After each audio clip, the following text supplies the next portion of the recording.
Hello everyone, welcome to T-SAT.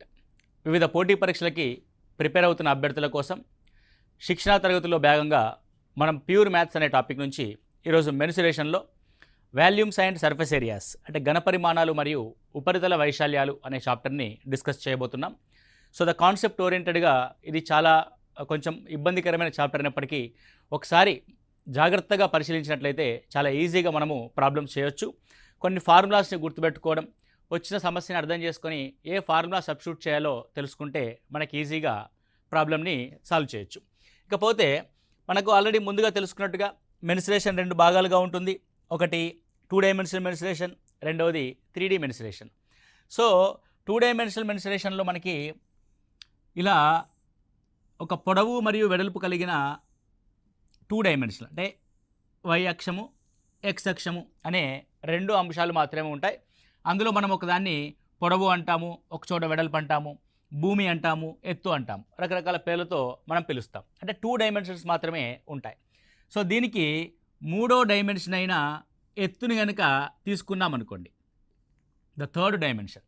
అంటే ఇప్పుడు for example ఇది లెంత్ అనుకోండి, ఇది బి అనుకోండి. సో ఎత్తుని మనము తీసుకోవడం జరిగింది, ఇక్కడ హైట్ని మనం తీసుకోవడం జరిగింది, రైట్. సో ఇలా ప్రతి శీర్షం నుంచి కొంత ఎత్తుని తీసుకొని ఆ ఎత్తులన్నింటినీ మళ్ళీ కింద భూమి ఏదైతే ఉందో అదే ఆకారంతో కలిపామనుకోండి, భూమి ఏదైతే ఉందో దాని అదే ఆకారంతో కలిపితే దీన్ని మనం సాధారణంగా ఏమంటామంటే పట్టకము అని అంటాం. పట్టకం, ప్రిజం అని అంటాం. Okay, right. Next one, same అలాగే ఏదైనా ఒక 2 డైమెన్షనల్ ఫిగర్ని తీసుకొని మళ్ళీ సేమ్ అంటే ఇందాక చతురస్రం తీసుకున్నాం కదా, మళ్ళీ అదేవిధంగా చతురస్రాన్ని తీసుకుందాం. తీసుకొని ఇంతకు ముందులాగే ప్రతి మూల నుంచి ఎత్తుల్ని తీసుకొని అయితే సో ఇప్పుడు ఏం చేస్తాం మనం ఎత్తుల్ని, ఇక్కడ మామూలుగా ఇది పైకి వస్తుంది, మీకు 2 డైమెన్షనల్ కాబట్టి అలా కనబడుతుంది. సో ఏదైతే మనం ఇందాక పైన ఆ ఎత్తులన్నింటినీ దాని యొక్క అంత్యబిందువుల్ని కింద అయితే బేస్ ఉందో దాంతో కలిపామో, ఇప్పుడు మాత్రం మనం కలపాల్సింది ఒక బిందువు వద్ద కలుపుతాము. దాన్ని ఏమంటారంటే పిరమిడ్గా మనం చూస్తాము. ఫర్ ఎగ్జాంపుల్ మీకు పిరమిడ్ని కనుక చూపించినట్లయితే దీన్ని పిరమిడ్గా మనం చూస్తాం. అంటే బేస్ ఏముంది, బేస్ అనేది ఒక ఈక్వలేటరల్ ట్రయాంగిల్ ఉంది. ప్రతి ట్రయాంగిల్ యొక్క మూల నుంచి పై వైపుకి మనం ఏం చేస్తున్నాము, పై శీర్షం వైపుకి ఆ అన్ని ఎత్తుల్ని ఒక చోటికి తీసుకొచ్చాం, ఒక బిందువు వద్దకు తీసుకొచ్చాం. ఇందాకనేమో ప్రతి ఎత్తుల్ని మనం కింద ఏదైతే జ్యామితీయ నిర్మాణాన్ని ఉపయోగించామో పైన కూడా అదే జ్యామితీయ నిర్మాణాన్ని ఉపయోగించాం. దాన్ని పట్టకం అంటాం, దీన్ని పిరమిడ్గా మనం పేర్కొంటాం. ఇదేమవుతున్నప్పుడు పిరమిడ్ అవుతుంది, దీన్ని పిరమిడ్ అని అంటాం. అంటే రెండు రకాల 3 డైమెన్షనల్ ఫిగర్స్ ఉంటాయి, ఒకటి పట్టకము మరియు పిరమిడ్. ఓకే, ఇది మామూలుగా ఇంట్రడక్షన్. సో ఇక్కడ మనకి పట్టకానికి కానీ పిరమిడ్కి కానీ మనకి ఏ కొలతలు ఉంటాయి అన్న విషయాన్ని ఒకసారి మనం గమనిస్తే, సో ఫస్ట్ థింగ్ ఏముంటుందంటే ఘనపరిమాణం ఉంటుంది. ఘనపరిమాణం అంటాం దీన్ని వి చే సూచిస్తాం. ఏదైనా ఒక ఘనపరిమాణం, త్రిజామితీయ నిర్మాణం యొక్క ఘనపరిమాణం. అదేవిధంగా ఉపరితల వైశాల్యాలు ఉంటాయి, రెండు రకాల ఉపరితల వైశాల్యాలు ఉంటాయి.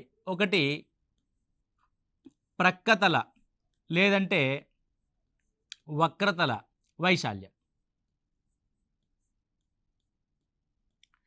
రెండవది సంపూర్ణతల వైశాల్యం. వైశాల్యాలు రెండు రకాలుగా ఉంటాయి, సంపూర్ణతల వైశాల్యం,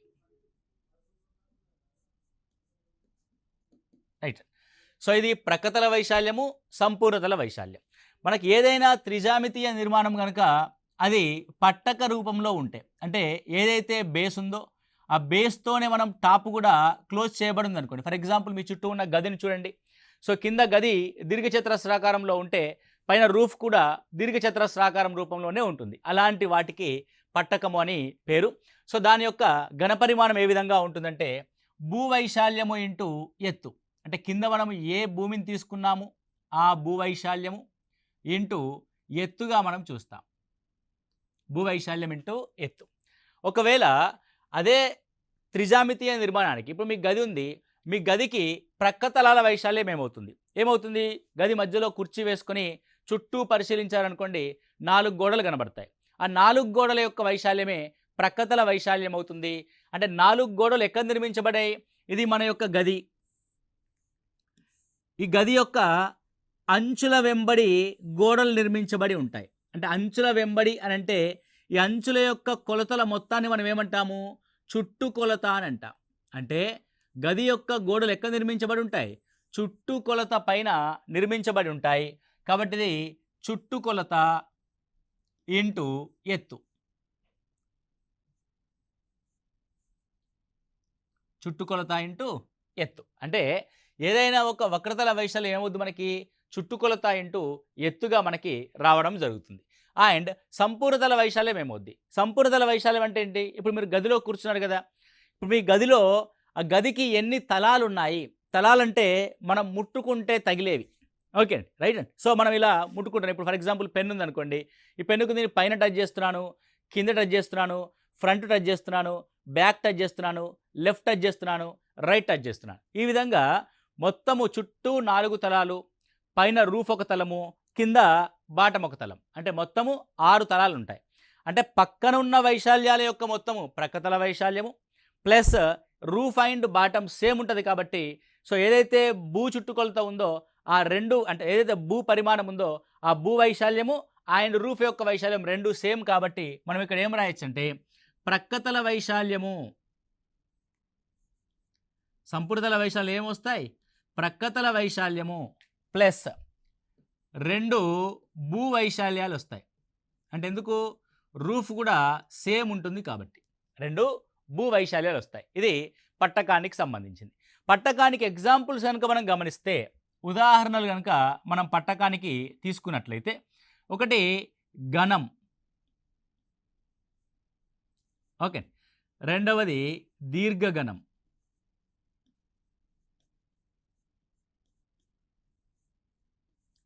మూడవది స్తూపం. ఇవన్నీ కూడా పట్టకానికి ఉదాహరణలుగా మనం చెప్పొచ్చు. ఓకే, నెక్స్ట్ పిరమిడ్కి గమనిస్తే, పిరమిడ్ ఏమీ లేదండి. పిరమిడ్ ఏమవుతుంది అని అంటే, ఇప్పుడు ఫర్ ఎగ్జాంపుల్ మనం ఒక స్తూపాన్ని కనుక తీసుకున్నాం అనుకోండి, ఇది ఒక స్తూపం.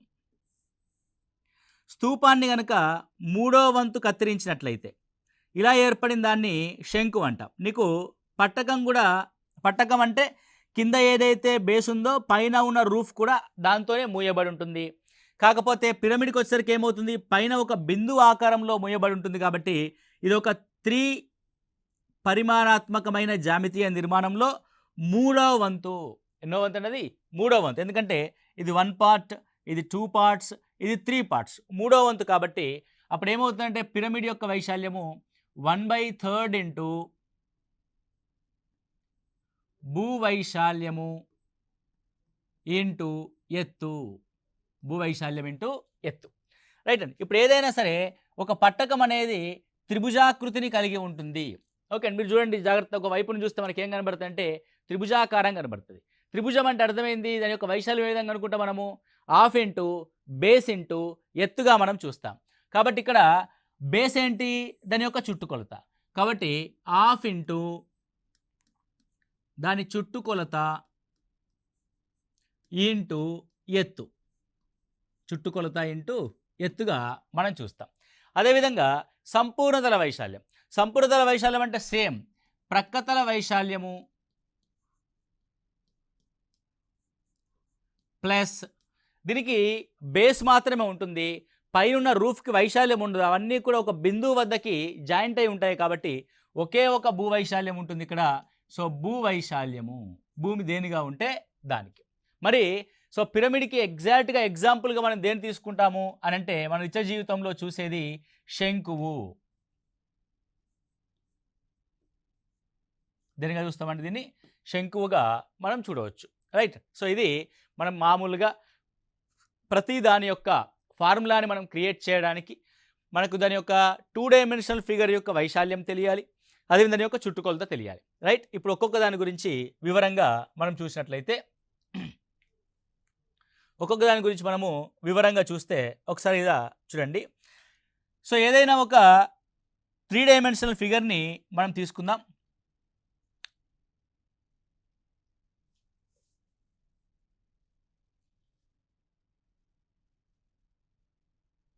Okay, right. ఇది ఘనం.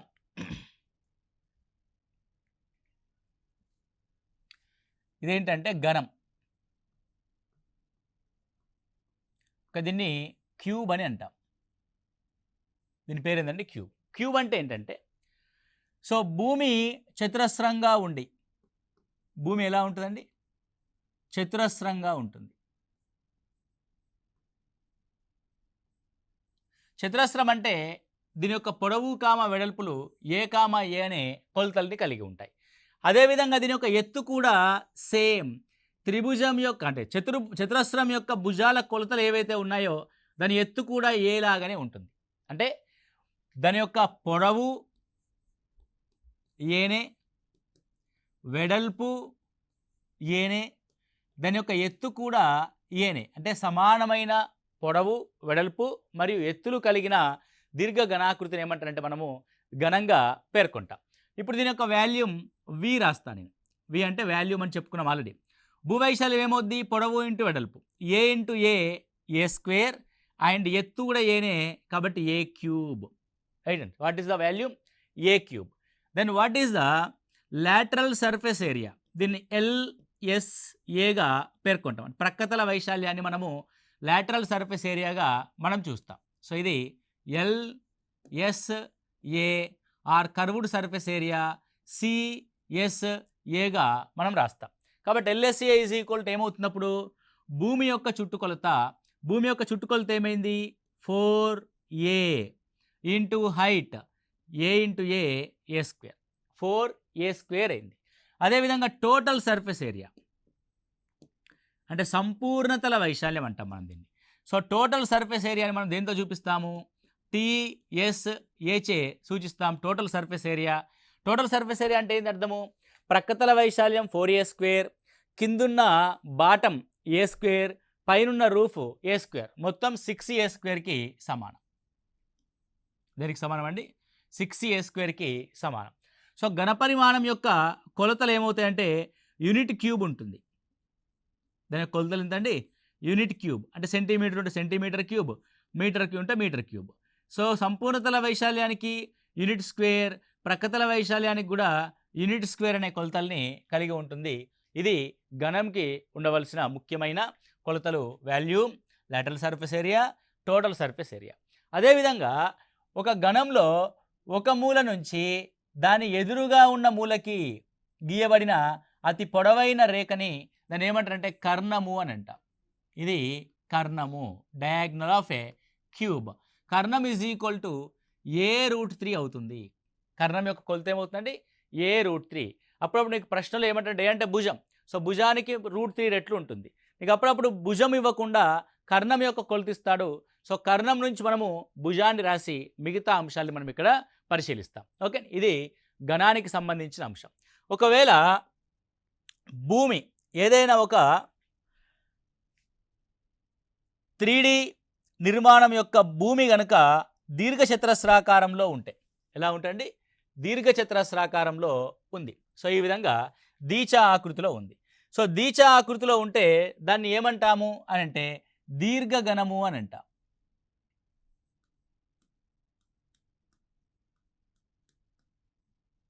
దీర్ఘఘనము క్యూబాయిడ్ అని అంటాం. ఓకే, సో దీర్ఘఘనము క్యూబాయిడ్గా మనము పేర్కొనడం జరుగుద్ది. అది క్యూబాయిడ్. సో క్యూబాయిడ్ని మనం కనుక తీసుకుంటే దీని యొక్క భూమి దీర్ఘచతురస్రం, భూమి ఏమవుతుందంటే దీర్ఘచతురస్రం అవుతుంది.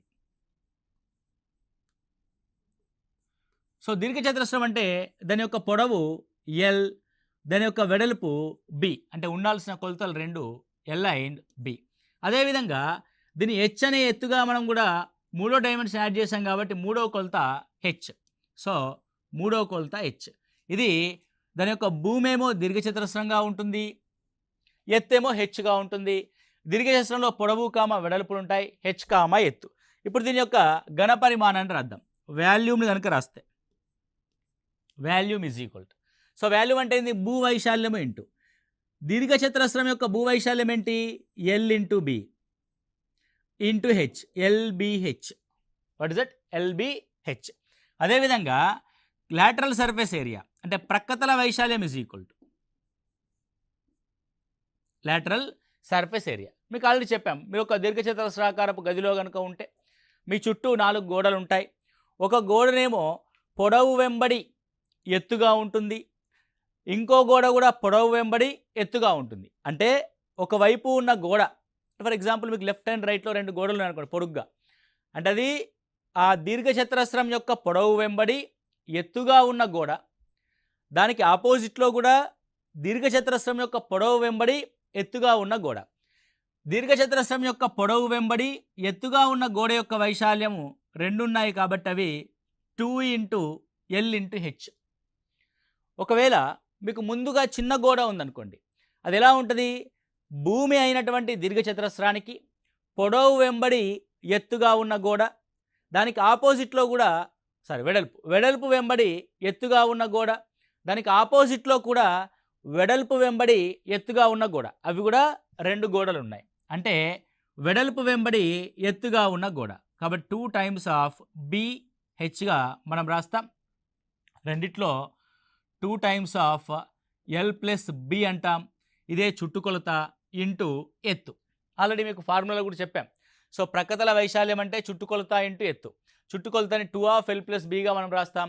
2 L + B ఇంటూ Hగా మనం ఇక్కడ ఐడెంటిఫై చేసాం. Next total surface area.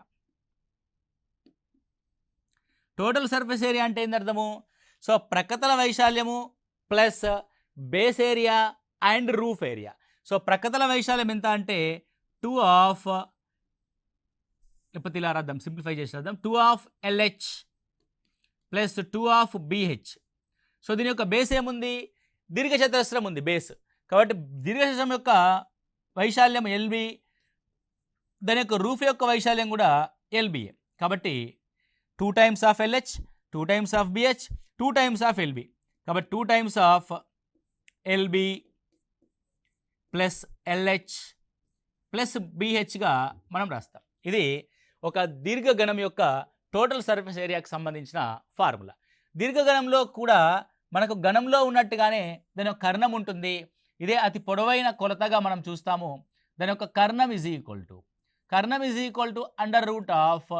√L² plus B² plus H² మనం ఐడెంటిఫై చేస్తాం. √L² plus B² plus H². ఇది దీర్ఘగణానికి సంబంధించిన అంశం. నెక్స్ట్ కనుక చూస్తే ఇప్పుడు మనం బేసుల్ని ఐదర్ చతురస్రంగా ఉంచాం, లేదంటే దీర్ఘచతురస్రంగా ఉంచాం. ఇప్పుడు నేను బేస్ని ఏం చేస్తానంటే వృత్తంగా ఉంచుతా. అంటే బేసు వృత్తంగా కలిగిన ఒక 3D ఫిగర్ని నేను ఇక్కడ తీసుకుంటున్నా. రైట్. సో ఏముంది ఇక్కడ? బేస్ అనేది వృత్తంగా ఉంది. చూడండి, బేస్ అనేది ఏ విధంగా ఉందండి? వృత్తంగా ఉంది. ఒక వృత్తానికి ఉండే కొలత ఏంటంటే ఆర్, రేడియస్ అంటాం మనం దీన్ని, వ్యాసార్థం ఉంటుంది. సో కింద వృత్తమే పైన వృత్తమే, ఆ 2 వృత్త కేంద్రాల మధ్య దూరాన్ని ఆ స్తూపం యొక్క ఎత్తు హెచ్గా మనం చూస్తాం. స్తూపం యొక్క ఎత్తు హెచ్గా మనం చూస్తాం. రైట్. సేమ్ థింగ్ ఇది కూడా ఒక పట్టకానికి ఎగ్జాంపుల్. సో దీన్ని ఏమన్నామంటే స్తూపము అని అన్నాం. స్తూపము, దీని ఇంగ్లీష్లో సిలిండర్ అని అంటాం. సో స్తూపానికి ఏముంది? భూమి. దాని యొక్క భూమి వృత్తము. వృత్తం ఉంది. వృత్తానికి ఏముంటుంది? వ్యాసార్థం అనే కొలత ఉంటుంది. సో వృత్తానికి మరియు వృత్తానికి మధ్యలో ఉన్న లంబ దూరము ఆ స్తూపం యొక్క ఎత్తు అవుద్ది, హెచ్ అవుతుంది. ఇప్పుడు మనం దీని యొక్క వాల్యూమ్ రాద్దాం. సో వాల్యూమ్ అంటే ఏంది అర్థము? భూవైశాల్యము ఇంటూ ఎత్తు. ఒక వృత్తం యొక్క వైశాల్యము πr². ఆల్రెడీ మనకు తెలుసు. దీని యొక్క భూవైశాల్యము πr² ఇంటూ హెచ్. కాబట్టి ఇది వాల్యూమ్ యొక్క ఫార్ములా, πr² ఇంటూ హెచ్. దాని యొక్క కర్వ్డ్ సర్ఫేస్ ఏరియా అంటాం మనం. Curved surface area. ఎందుకు కర్వ్డ్ సర్ఫేస్ ఏరియా అంటాం? మీ ఇంట్లో గోడలు చూడండి స్ట్రేట్గా ఉంటాయి. అదే ఒక రౌండ్గా ఉన్న వాటర్ బాటిల్ చూడండి, దాని చుట్టూ వక్రంగా ఉంటుంది, స్ట్రేట్గా ఉండదు వాటర్ బాటిల్. అంటే అందుకే కర్వ్డ్ సర్ఫేస్ ఏరియా అంటాం. లాటరల్ సర్ఫేస్ ఏరియా అన్న కర్వ్డ్ సర్ఫేస్ ఏరియా అన్న ఒకటే. సో అది వృత్త పరిధిపై నిర్మించబడింది కాబట్టి వృత్త పరిధి 2πr into H. 2πr into H. Then total surface ఏరియాను గమనిస్తే total surface area is equal to curved surface area plus భూవైశాల్యము ప్లస్ రూఫ్ అంటే టాప్ యొక్క వైశాల్యం. సో కర్వ్డ్ సర్ఫేస్ ఏరియా వచ్చేసి 2πrh ప్లస్ భూ యొక్క వైశాల్యము πr², రూఫ్ యొక్క వైశాల్యం కూడా πr², మొత్తం 2πr²గా మనం ఇక్కడ చూస్తాం. Next, so total surface area is equal to 2πrని కామన్ తీస్తే r ప్లస్ హెచ్, ఆర్ని కామన్ తీస్తే r ప్లస్ హెచ్. సో ఇది వాల్యూమ్ యొక్క ఫార్ములా, ఇది కర్వ్డ్ సర్ఫేస్ ఏరియా యొక్క ఫార్ములా, ఇది టోటల్ సర్ఫేస్ ఏరియా యొక్క ఫార్ములా. ఓకే, మీరు ఫార్ములాస్ని బాగా అర్థం చేసుకుంటేనే మనం ప్రాబ్లమ్స్ని బాగా చేయగలం. ఇది స్తూపం. సో స్తూపంలోని 3వ వంతుని శంకువు అని అంటాం. ఓకే, దాన్ని శంకువు యొక్క నిర్మాణాన్ని కనుక మనం గమనించినట్లయితే, సో శంకువు యొక్క నిర్మాణాన్ని మనం గమనిస్తే శంకువు నేను తీసుకుంటున్నాను, ఏ విధంగా ఉంటుంది శంకువు.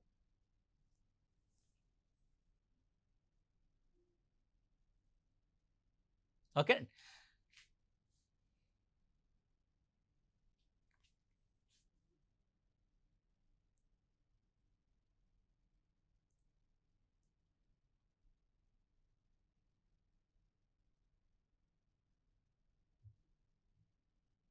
కొద్దిగా అటు ఇటుగా ఉంటుంది, ఒకసారి జాగ్రత్తగా గమనించండి మీరు. Okay, right. సో సాధారణంగా మీరు ఇక్కడ గమనించినట్లయితే లోపల ఒక శంకు ఉంది, దానిపైన ఒక స్తూపం ఉంది. అంటే ఒకే భూవైశాల్యం కలిగిన స్తూపము, ఒకే ఎత్తు కలిగిన స్తూపము మరియు శంకువులు రెండు ఉంటే, ఈ శంకు ఏం చేసిందంటే ఈ స్తూపాన్ని మనకి 3 భాగాలుగా విభజించింది. 3 భాగాలుగా విభజించింది. ఇదొక పార్ట్, ఇదొక పార్ట్, ఇదొక పార్ట్. అంటే ఒక స్తూపంలో 3వ వంతు మనకి ఏమవుతుంది, శంకు అవుతుంది. స్తూపంలో 3వ వంతు మనకి శంకు అవుతుంది. కాబట్టి మనం ఏం చేస్తాం, ఇప్పుడు శంకుని స్తూపంలో 3వ వంతుగా తీసుకోవడం జరుగుతుంది. సో ఇప్పుడు మనం శంకుని జాగ్రత్తగా గమనిస్తే మీకు అర్థమైంది కదా, శంకు అంటే స్తూపంలో 3వ వంతు అనే విషయం మీకు అర్థం అవ్వాలి. సో క్లియర్గా ఇప్పుడు గమనిస్తే ఈ శంకు ఏమవుతుందంటే కింద భూమి వృత్తంగా కలిగి ఉంటుంది, దీని యొక్క కొలత ఆర్, అండ్ దీని చుట్టూ ఏర్పడ్డ ఎత్తులన్నీ కూడా ఒకే ఒక వృత్త బిందువు వద్దకి చేర్చబడి ఉంటాయి. ఇది లంబంగా ఉంటుంది వృత్త కేంద్రం నుంచి, దాన్ని ఎత్తు హెచ్ అంటాం. సో ఏవైతే ఎత్తులు ఏర్పడ్డాయో ఈ ఎత్తులన్నీ కూడా ఏటవాలుగా ఉంటాయి, ఎందుకంటే ఇప్పుడు స్ట్రేట్గా ఉండవు కదా. సో మధ్యలో ఉన్న బిందువు వైపుకి వస్తున్నాయి కాబట్టి ఇవి ఏటవాలుగా స్లోప్గా ఉంటాయి. కాబట్టి దీన్ని ఏమంటారంటే ఏటవాలు ఎత్తు అని అంటాం. సో ఇందులో ఉండే ఎత్తు ఏంటంటే ఏటవాలు ఎత్తు. అంటే శంకువుకి 2 రకాల ఎత్తులు ఉంటాయి. ఒకటి సాధారణంగా శంకువు యొక్క ఎత్తు, అదేవిధంగా ఏటవాలు ఎత్తు. ఏటవాలు ఎత్తుని ఎల్ చే సూచిస్తాం. ఏటవాలు ఎత్తుని మనం ఏ విధంగా కనుక్కుంటామంటే మీరు చూడండి, ఇది హెచ్, ఇది ఆర్, ఇది ఎల్. సో వీటి మధ్య లంబకోణం ఉంది, ఇక్కడ లంబకోణ త్రిభుజం ఏర్పడింది. అంటే ఏటవాలు ఎత్తు అనేది ఆర్ మరియు హెచ్లచే ఏర్పడిన లంబకోణ త్రిభుజంలోని కర్ణము. కాబట్టి ఎల్ ఈజ్ ఈక్వల్ టు ఏమవుద్దంటే √r² ప్లస్ h² అవుద్ది. అంటే ఫస్ట్ మనం ఒక నిర్మాణంలో ఉన్న కొలతలను గమనిస్తే ఆర్ అనేది భూ వ్యాసార్థము, హెచ్ అనేది శంకువు యొక్క ఎత్తు, అండ్ ఎల్ అనేది ఆ శంకువుకు ఉండే ఏటవాలు ఎత్తు. అంటే ఇట్లా స్లాంట్గా ఉంది కదా, వాలిపోయింది కదా, కాబట్టి అది వాలు ఎత్తు అని అంటాం. అది ఎల్ దేనికి సమానం ఉంటుంది అంటే √r² ప్లస్ h² అంటాం. సో ఈ నిర్మాణాన్ని మనం ఏమంటున్నాము అని అంటే శంకువు అని అంటున్నాం, కోన్ అంట. సో దీని యొక్క శంకువులో భూమి వృత్తము, శంకువులో భూమి అవుతుంది వృత్తము, రైట్. ఇప్పుడు దీని యొక్క వాల్యూమ్ అని గమనిస్తే ఇది స్తూపం యొక్క వాల్యూమ్లో 1/3వ వంతు, కాబట్టి 1/3 πr² హెచ్గా మనం రాస్తాం. అదేవిధంగా curved surface area is equal to, so ఇందులో ఉన్న కొలతలు ఏంటి ఒకసారి గమనిస్తే వృత్తం యొక్క వ్యాసార్థము ఆర్, శంకువు యొక్క ఎత్తు హెచ్, దాని యొక్క ఏటవాలు ఎత్తు ఎల్. ఇప్పుడు మీరు జాగ్రత్తగా గమనించండి, దీని యొక్క కర్వ్డ్ సర్ఫేస్ ఏరియా అంటే ఈ చుట్టూ ఉన్న ఈ వాలుగా ఉంది కదా, ఈ వాలుగా ఉన్న ఆకారం యొక్క వైశాల్యం. సో మనం ఎత్తుగా ఏం తీసుకోవాలంటే వాలు ఎత్తునే తీసుకుంటాం తప్ప శంకు ఎత్తుని తీసుకోము. ఇందులో కర్వ్డ్ సర్ఫేస్ ఏరియాలో సాధారణంగా కర్వ్డ్ సర్ఫేస్ ఏరియా అంటే ఏంది? భూ పరిధి లేదంటే భూమి యొక్క చుట్టుకొలత ఇంటూ ఎత్తు. సో ఇక్కడ కూడా భూ పరిధి, వృత్తం కాబట్టి పరిధి అని అంటున్నాం. భూ పరిధి ఇంటూ ఏటవాలు ఎత్తు అవుతుంది. ఏటవాలు ఎత్తు. మరియు అది త్రిభుజాకృతిలో ఉంది కాబట్టి హాఫ్ ఇంటూ భూ పరిధి ఇంటూ ఏటవాలు ఎత్తు. Now it is half into భూ పరిధి అని అంటే 2πr ఇంటూ ఏటవాలు ఎత్తు అంటే L, 2 cancel. So it is a πrl. ఏమవుతుంది? πrl అవుతుంది. Then total surface area is equal. Total surface area అంటే ఏం రాస్తాం మనము? ప్రక్కతల వైశాల్యము లేదా వక్రతల వైశాల్యము మరియు భూ వైశాల్యము మరియు రూఫ్ యొక్క వైశాల్యం. రూఫ్ అనేది ఒక బిందువు కాబట్టి దానికి వైశాల్యం ఏమీ ఉండదు. భూమికి మాత్రం వైశాల్యం ఉంటుంది. అది πr² మనం చూస్తాము. It is πrl plus πr². So when we common the πr, so πrని కామన్ తీస్తే r+lగా మనం రాస్తాం.